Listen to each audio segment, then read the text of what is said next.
মেয়েটি শুধু এক বাটি সাধারণ পাতলা খিচুড়ি রান্না করেছিল, কিন্তু সেই খাবার অপছন্দ করা সিইওর ক্ষুধা বাড়িয়ে দিল। বাড়ির সব কাজের লোক অবাক হয়ে গেল, কারণ এর আগে সিইও 100রও বেশি নারীকে চাকরি থেকে বের করে দিয়েছিল। এই প্রথম কেউ তার মন মতো খাবার বানাতে পারলো। কিন্তু মেয়েটি যখন সিইও কে আরেক বাটি খিচুড়ি দিতে যাচ্ছিল, ঠিক তখন তার জামার বোতাম খুলে সোজা সিইওর বাটিতে পড়ে গেল।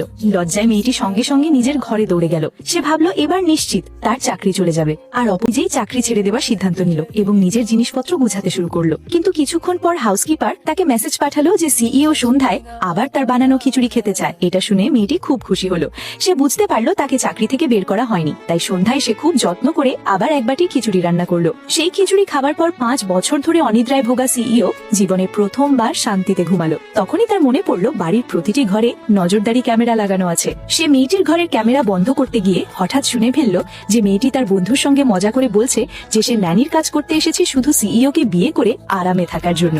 সিইও কথাটা সত্যি ভেবে নিল, আর সে সবচেয়ে বেশি ঘৃণা করত অর্থের লোভে আসা মানুষদের। তাই মেয়েটি ফোন রাখার সঙ্গে সঙ্গেই সিইও সহকারী জানিয়ে দিল তাকে চাকরি থেকে বের করে দেওয়া হয়েছে। মেয়েটি কিছুই বুঝতে পারল না, কিন্তু বাধ্য হয়ে নিজের জিনিসপত্র নিয়ে চলে গেল। অথচ মেয়েটি চলে যাওয়ার পরই সিইও তার বানানো খিচুড়িকে মিস করতে শুরু করলো। সহকারী জানাল মেয়েটি ইতিমধ্যেই চলে গেছে। এটা শুনে সিইওর মনে একটু অনুশোচনা হলো। তখন এক কাজের মেয়ে বলল সেও ঠিক তেমনই সুস্বাদু খিচুড়ি রান্না করতে পারে। কিন্তু সিইও যখন তার রান্না করা খিচুড়ি দেখলো, তখনই তার খাওয়ার ইচ্ছে একেবারে চলে গেল। সে বুঝলো ওই মেয়েটিকে ফিরিয়ে আনতেই হবে। এদিকে মেয়েটি বাড়ি ফেরার পথে একা হাঁটছিল। সিইওর বাড়ি এত দূরে ছিল যে কোনো গাড়ি পাচ্ছিল না। ঠিক তখন এক গুন্ডা গাড়ি থেকে নেমে তার রাস্তা আটকে দিল। সে জোর করে মেয়েটিকে গাড়িতে তুলতে চাইছিল। ভয়ে মেয়েটি জোরে চিৎকার করে উঠল। ঠিক সেই সময় সিইও সেখানে এসে পড়ল। পরিচিত মুখ দেখে মেয়েটি দৌড়ে সিইওর কাছে গেল। সিইও সঙ্গে সঙ্গে গুন্ডাটিকে লাথি মেরে সরিয়ে দিল এবং সহকারীকে পুলিশ ডাকতে বলল। গাড়িতে ওঠার পর মেয়েটি সিইও কে জিজ্ঞেস করলো কেন তাকে চাকরি থেকে বের করা হয়েছে। তখন সিইও তার বন্ধুকে বলা কথাগুলো আবার বলল। মেয়েটি তখন বুঝতে পারলো সিইও ভুল বুঝেছে।